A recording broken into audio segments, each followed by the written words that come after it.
आज जो हमारा लेक्चर है वो है disaggregation of the animal tissue या फिर ऑर्गन। ठीक है, जब हम प्राइमरी सेल कल्चर करते हैं उसमें हम क्या करते हैं, किसी भी ऑर्गन लेते हैं, ऑर्गन से सेल्स को आइसोलेट करते हैं और सेल को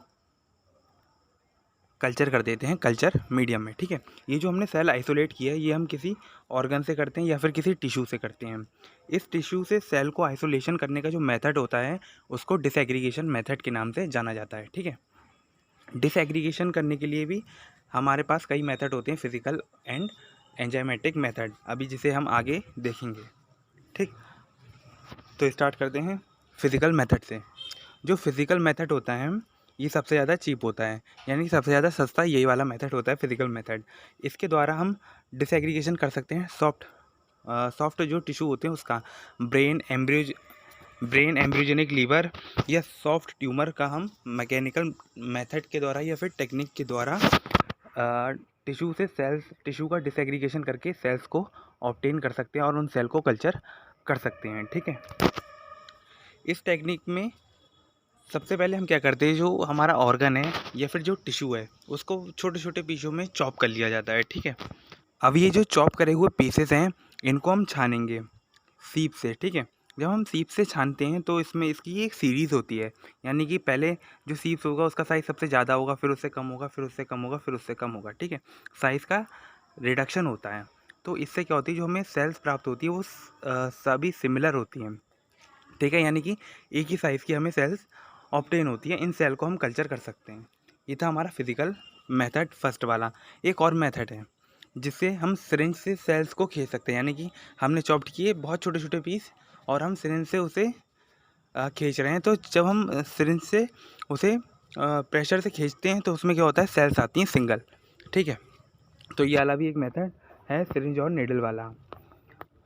इसमें एक और पॉइंट है कि जो मैकेनिकल मेथड है उसके अंदर सेल डैमेज होने के चांसेस 50% होते हैं, यानी कि जो हमने सेल्स आइसोलेट किए हैं फिजिकल मेथड के द्वारा उसमें लगभग 50% सेल हमारी डैमेज हो चुकी होती हैं। ठीक है, और जो फिजिकल मेथड है इसका यूज़ तब किया जाएगा जब हमारे पास जिस टिश्यू का हम कल्चर करेंगे, जिस टिश्यू से सेल आइसोलेट करके कल्चर करेंगे उसका अमाउंट बहुत ज़्यादा हो। उस टिश्यू का अगर अमाउंट हमारे पास बहुत ज़्यादा है तो हम फिजिकल मेथड कर लेते हैं। ठीक है, लेकिन अगर हमारे पास टिश्यू का अमाउंट बहुत कम है और उससे हमें जो आइसोलेट सेल चाहिए वो लगभग 98% चाहिए, जो टिश्यू है उससे हम सेल्स आइसोलेट जो करें वो लगभग 98% ठीक हों, डैमेज उसमें से ना हो या डैमेज केवल 2% का हो जाए। तो इसलिए हम एंजाइमेटिक मेथड का यूज़ करते हैं। एंजाइमेटिक मेथड ऐसा है कि जिसके अंदर सेल की डैमेज बहुत कम होती है या फिर नहीं होती है। ठीक है, तो एंजाइमेटिक देखते हैं मेथड आगे। जो एंजाइमेटिक मेथड है वो मेनली दो हैं, एक है कोलिजनेज एंजाइम से और जो है दूसरा है वो है ट्रिप्सिन एंजाइम से। ठीक है, सबसे पहले हम देखते हैं डिसएग्रीगेशन बाय द कोलिजनेज एंजाइम। ठीक है, जो हमारा डिज़ायर्ड टिश्यू है, ठीक है, जिसे हमें सेल्स को आइसोलेट करना है उसे हम सबसे पहले बेसल साल्ट सोल्यूशन में रखते हैं और उसे हम टिश्यू को चॉप्ड करते हैं छोटे छोटे पीसेस में। ठीक, अब इस बेसल साल्ट सोल्यूशन के अंदर हम एंटीबायोटिक को ऐड कर देते हैं। एंटीबायोटिक ऐड करने का जो मेन रीज़न है वो है कंटामिनेशन से प्रोटेक्शन। ठीक है, और एसेप्टिक कंडीशन को मेंटेन रखना एंटीबायोटिक का मेन रोल होता है। ठीक है, ठीक, अब इसको हम इसी के अंदर रहने देते हैं कुछ टाइम के लिए। देन उसके बाद हम क्या करते हैं, इसको एक कंप्लीट मीडियम में ट्रांसफ़र करते हैं। कंप्लीट मीडियम वो होता है जिसके अंदर इन सेल्स की ग्रोथ के लिए सभी न्यूट्रिएंट प्रेजेंट होते हैं। ठीक है, अब इस कंप्लीट मीडियम में हम ऐड कर देते हैं आपका कोलिजनेज एंजाइम ऐड कर देते हैं। ठीक है, अब इसको इंक्यूबेट किया जाता है 1 से लेकर 5 दिन के बीच के में। ठीक है, अब क्या होता है, जो टिश्यू पीसेस होते हैं उसमें जो सेल्स होती हैं वो एक दूसरे से अलग होने लगती हैं। इस टाइम पे क्या किया जाता है, पिपेटिंग की जाती है, यानी कि हम उसके अंदर पिपेट को डालेंगे एंड उससे जो है बार बार हम पिपेटिंग करेंगे उसकी। ठीक है, उससे क्या होता है, जो टिश्यू होता है वो डिसअपेयर हो जाता है और सेल्स हमारी आइसोलेट हो जाती है मीडियम में। अब हम इस सेल्स को आइसोलेट कर लेते हैं और उसे एक फ्रेश वॉयल में रख लेते हैं, या एक एनिमल टिश्यू कल्चर में एक वॉयल आती है उसमें रख लेते हैं, इसको स्टोर कर लेते हैं BSS के अंदर, फ्रेश BSS का यूज़ करके। ठीक है, ये था डिसएग्रीगेशन बाय द कोलिजनेज एंजाइम। हाँ, इसका जो यूज़ है वो ह्यूमन ब्रेन लंग्स में और सर्वर जो एपिथेलियल टिश्यूज़ होते हैं उसे सेल्स को आइसोलेट करने में किया जाता है। अब आता है डिसएग्रीगेशन बाय द ट्रिप्सिन। ये भी दो तरीके का होता है, ठीक है। एक होता है वर्म और एक होता है कोल्ड ट्रिप्सिनाइजेशन, ठीक है। इसके लिए क्या करते हैं, 2 से 3 mm के जो होते हैं टिश्यू वो चॉप्ड कर लेते हैं 2 से 3 mm के पीसेस में, ठीक। इसके बाद क्या होता है, इसको सस्पेंडेड किया जाता है या फिर इसको BSA सॉल्यूशन के अंदर रख दिया जाता है।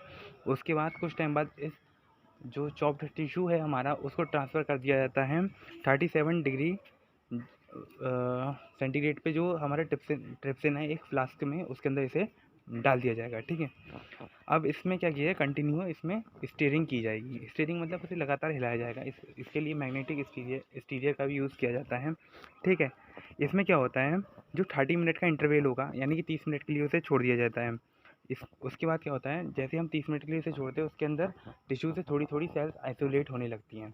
इन सेल्स को हम निकाल लेते हैं, ठीक है। सेल्स निकाल ली, उसके बाद इस ट्रिप्सिन को हटा देते हैं और उसके बाद एक न्यू फ्रेश ट्रिप्सिन ऐड कर दिया जाता है। फ्रेश ट्रिप्सिन ऐड कर दिया जाता है, उसको फिर से 37 डिग्री पे वर्म किया जाता है और 30 मिनट तक स्टीयरिंग की जाती है। 30 मिनट जैसे ही स्टीयरिंग कंप्लीट होती है उसके बाद थोड़ी थोड़ी सेल्स फिर से ऊपर आने लगती है, यानी कि जो टिश्यू से आइसोलेट हुई 30 मिनट के बाद सेल्स वो फिर से टिश्यू से अलग हो जाती हैं। इन सेल को फिर से निकाल लेते हैं और फिर से जो है उसका जो ट्रिप्सिन है उसे फिर से फ्रेश ट्रिप्सिन उसमें ऐड कर देते हैं और फिर 30 मिनट बाद सेल आइसोलेट होती हैं, जिन्हें हम फिर से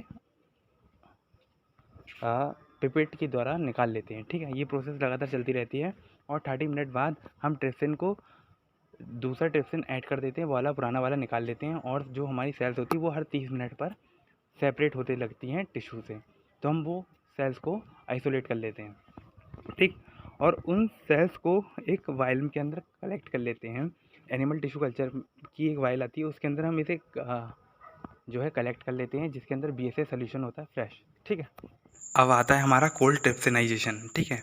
जिस टिश्यू की सेल्स ट्रिप्सिन के या जो वर्म ट्रिप्सिन होता है, हॉट ट्रिप्सिन होता है, उसके संपर्क में या उसके कांटेक्ट में आने से डैमेज हो जाती हैं या उस हॉट ट्रिप्सिन के प्रति सेंसिटिविटी दिखाती हैं, उन सेल का आइसोलेशन हम कोल्ड ट्रिप्सिनाइजेशन प्रोसेस के द्वारा कर सकते हैं, ठीक है। इसमें क्या होता है, सबसे पहले हम क्या करेंगे, चॉपिंग करेंगे टिश्यू की 2 से 3 mm की पीसेस में, उसे की वॉशिंग करेंगे BSA सॉल्यूशन से, ठीक है। एंड देन जो टिश्यू है हमारे पीसेस है 2 से 3 mm वाले, इसको एक वायल के अंदर डाल देंगे। वायल मतलब एक शीशी होती है, एनिमल टिश्यू कल्चर में यूज़ होती है, ठीक है। आप सर्च कीजिएगा। इसके अंदर वायल के अंदर हमने डाला टिश्यू जो हमने चॉप्ड किया, इसके अलावा हम डालेंगे इसके अंदर BSS, ठीक है। अब इस वायल को क्लोज़ कर देंगे, इसका जो ढक्कन होता है उसको, ठीक है। अब इस वायल को हम रख देंगे आइस के अंदर। आइस के अंदर रखने का मीनिंग होता है जो हमारा ट्रिप्सिन है इसके अंदर वो कोल्ड हो जाएगा आइस के कांटेक्ट में आके। हमने क्या किया, एक वायल के अंदर डाल दिया टिश्यू, उसके अंदर डाल दिया ट्रिप्सिन, ठीक है, और उसका ढक्कन लगा दिया वायल का। अब इस शीशी को रख दिया हमने एक बर्फ़ की पेटी में, ठीक है। अब ये कोल्ड होगा ट्रिप्सिन, ठीक है, और उसके अंदर सोक करके रखा है हमने टिश्यू को, ठीक है, ठीक है। ये देखिए सोक किया हमने कोल्ड ट्रिप्सिन में अपने टिश्यू को, ठीक है, 6 से 24 घंटे तक। उसके बाद इस कोल्ड ट्रिप्सिन को कर देंगे रिमूव या डिस्कार्ड, और जो टिश्यू पीसेस हैं उसके अंदर उसे हमने सोक करके रखा था, तो कुछ अमाउंट ट्रिप्सिन का उस टिश्यू के अंदर आ गया है, ठीक है। अब इस टिश्यू पीसेस को एक मीडियम या कंप्लीट मीडियम में रखेंगे और इंक्यूबेट करेंगे 37 डिग्री सेंटीग्रेड पर 20 से 30 मिनट में, ठीक है।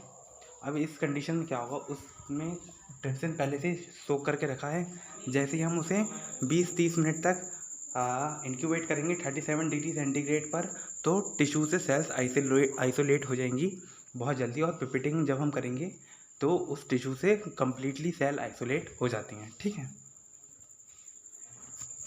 कोल्ड ट्रिप्सिनाइजेशन के रेफरेंस में एक पॉइंट ये भी है कि जब हम कोल्ड ट्रिप्सिनाइजेशन प्रोसेस का यूज़ करते हैं तो हम हाई अमाउंट में जो है सेल्स को ऑब्टेन करते हैं जो डैमेज नहीं होती हैं, ठीक है, यानी कि विजिबल सेल्स होती हैं उसका हाई अमाउंट हमें ऑब्टेन होता है कोल्ड ट्रिप्सिनाइजेशन के द्वारा।